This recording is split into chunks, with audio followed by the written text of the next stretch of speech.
l'échec systématique des traités de paix internationaux n'avait absolument rien à voir avec la géopolitique. C'est une question qui bouscule pas mal de certitudes. Ouais, exactement. Enfin, je veux dire, ou le manque de diplomates, ou la mauvaise foi des États. Et si ça avait tout à voir avec un système d'exploitation psychologique corrompu, à l'intérieur même des individus? C'est vrai qu'on a souvent cette conception classique d'une paix purement politique ou militaire, avec des signatures au bas d'un document. Voilà, le silence temporaire des armes, quoi. Mais notre exploration des sources d'aujourd'hui propose de renverser totalement cette perspective. Complètement. Parce que cette conception classique de surface, c'est précisément ce qui rend la stabilité mondiale si fragile. Ouais, Traiter les conflits uniquement par la diplomatie, c'est comme essayer de guérir une infection très profonde en collant juste un petit pansement dessus. c'est clair. Ça finit toujours par craquer. Exactement. Tôt ou tard, la violence finit par ressurgir. Et le sujet qui nous occupe dans cette analyse, c'est d'aller chercher la racine du problème. Il s'agit vraiment de découvrir comment transformer nos sociétés de l'intérieur vers l'extérieur. Et pour bien cadrer cette discussion, on se base sur une étude analytique très pointue du Centre démocratique des études du Moyen-Orient. Elle a été rédigée par le docteur Moataz Salaheldin. Oui, un document vraiment dense. Et ce document décortique le discours du grand penseur arabe, M. Ali Mohammad Al-Sharafa Al-Hamadi, fondateur de la Fondation internationale Resalat Al-Salam. C'est ça. Et l'objectif de notre analyse, c'est vraiment de comprendre comment la paix, dans la source coranique directe, dépasse ce simple slogan émotionnel. Comment ça devient un véritable manuel de survie, en fait. Ce qui est fascinant ici, c'est la façon dont cette approche divine lie intimement le bien-être psychologique individuel à la stabilité mondiale. Oui, c'est pas juste de la théorie. Non, c'est une vraie solution pour éviter la surcharge d'informations conflictuelles et trouver une boussole claire. Ce manuel de survie repose sur une idée très claire dans l'étude. La paix ne commence pas dans les parlements ou aux Nations Unies. Ah non, ce serait trop simple. Elle commence vraiment à l'échelle la plus intime possible, au cœur de l'âme humaine.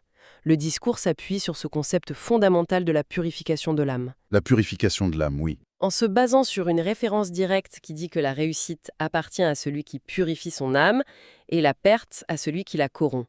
Et la logique est implacable. Bah oui, on ne peut pas créer une paix sociétale avec des individus qui sont intérieurement tourmentés ou rongés par le ressentiment ou l'avidité. Sans paix intérieure, la paix sociale est littéralement impossible. C'est fascinant de voir ce lien de causalité directe. Moi, ça me fait penser, c'est un peu comme le système d'exploitation d'un smartphone. Ah, j'aime bien cette analogie. Ben oui, si le code de base, c'est-à-dire l'âme humaine, est corrompu, saturé de virus ou instable, toutes les applications de la société vont planter. C'est inévitable. Les applications, ce serait le système judiciaire, les marchés financiers, la politique. Peu importe si l'interface a l'air super sophistiquée sur le papier, si le code humain est défectueux, tout s'effondre. L'analogie du système d'exploitation illustre parfaitement ça. L'approche traditionnelle, en fait, elle a souvent ce défaut de séparer la santé psychologique et morale de l'individu des grands enjeux internationaux. Comme si c'était deux mondes différents. Voilà. Pourtant, les guerres mondiales ou les crises économiques, elles tombent pas du ciel. Elles sont juste la projection amplifiée des turbulences non résolues des gens qui dirigent ces sociétés. Et qui les compose. Exactement. L'auteur propose donc une vision holistique. La vraie prévention des conflits, ça passe par une ingénierie de l'arme. Donc, assainir le code de base avant d'écrire des lois.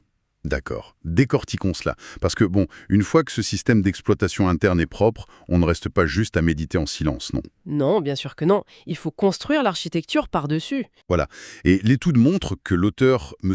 Ali Mohamed Al-Sharafa Al-Hamadi, identifie 3 piliers fondamentaux pour structurer ça.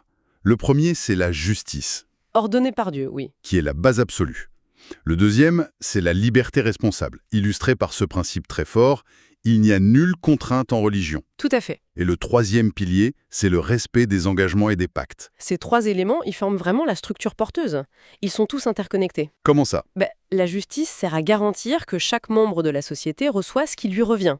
Ça étouffe dans l'œuf les sentiments d'oppression, qui sont le carburant des révoltes. Ouais, c'est logique. Ensuite, la liberté responsable, ça garantit l'espace nécessaire à l'innovation sans empiéter sur l'espace de l'autre. Et le respect des engagements, c'est le mécanisme qui génère la confiance. Sans confiance, de toute façon, rien ne tient. Mais je me fais l'avocat du diable une seconde. Allez-y. Ces 3 piliers, la justice, la liberté, les promesses tenues, c'est magnifique sur le papier. C'est le genre de discours qu'on entend dans toutes les campagnes politiques. Oui, c'est vrai. Mais concrètement, Face à un monde dominé par des enjeux économiques en 1001, ou la course à l'armement, comment ils construisent des sociétés prospères sans devenir des simples idéaux utopiques? C'est une excellente question, et c'est là que l'analyse devient très pragmatique. Le discours du penseur ne présente pas ça comme de la poésie morale. D'accord. C'est une fondation éthique et légale très stricte. Prenons la justice par exemple. Sans un système de justice impartial qui protège les droits, l'économie s'effondre. Les investisseurs fuient. Exactement. Personne ne veut travailler dur si le fruit de son labeur peut être confisqué arbitrairement. Et sans liberté, l'innovation meurt. Les sociétés contraintes stagnent, ouais. Et sans respect des contrats, la confiance commerciale disparaît. Les coûts d'échange explosent. Donc c'est vraiment un guide pratique, pas seulement spirituel. C'est le fonctionnement mathématique d'une civilisation. Ok, je comprends le pragmatisme. Mais ça soulève un immense paradoxe. Lequel ? Si ce mode d'emploi divin est si clair, si implacable, pourquoi le monde islamique, et le monde en général d'ailleurs, fait face à tant de défis intellectuels et de conflits sectaires? Ah, Il y a un gouffre énorme entre la pureté de ce manuel d'instruction et le dysfonctionnement total sur le terrain, non? si nous relions cela à la vue d'ensemble, c'est vraiment le cœur du diagnostic posé par l'étude. C'est-à-dire, L'analyse explique que le problème ne vient pas de la référence coranique directe, mais de son abandon au profit d'interprétations et de récits humains. des ajouts en fait. Exactement. Au fil des siècles, des couches d'avis personnels et d'histoires se sont empilées, souvent dictées par des conflits politiques de l'époque. Et ça a engendré des divisions profondes. Comme un signal radio qui devient brouillé par des parasites avec le temps. C'est une très bonne image. Les sociétés se sont mises à suivre ces interprétations conflictuelles et ont perdu de vue les principes universels de base. Il y a un point de l'étude que j'ai trouvé super frappant à ce sujet. C'est cette ironie de la religiosité formelle. Oh oui, ce concept est crucial. C'est dingue. L'auteur décrit comment des sociétés peuvent prier ardemment pour la victoire, s'appliquer à faire plein de rites extérieurs, tout en ignorant totalement les principes divins de justice et de miséricorde au quotidien. C'est un vrai court-circuit. C'est exactement ça. Une contradiction totale. Et ce comportement, il est très humain en fait. Les rituels extérieurs, ça donne une illusion de droiture morale à moindre coût. C'est plus facile de faire un rite que d'être juste envers un adversaire. Voilà. C'est infiniment plus facile que de respecter une promesse qui coûte cher ou de tolérer une opinion différente. Et quand la religion devient un simple marqueur tribal, vidé de sa substance éthique, ça détruit la paix mondiale. Ça devient un outil de division. Oui. Et la solution préconisée pour faire face à ces défis contemporains, c'est de revenir à la source directe. C'est le seul moyen de contrer ces déviations. Donc, si on comprend que tout est bloqué par des siècles d'interprétation, la question c'est par où on commence pour redresser la barre?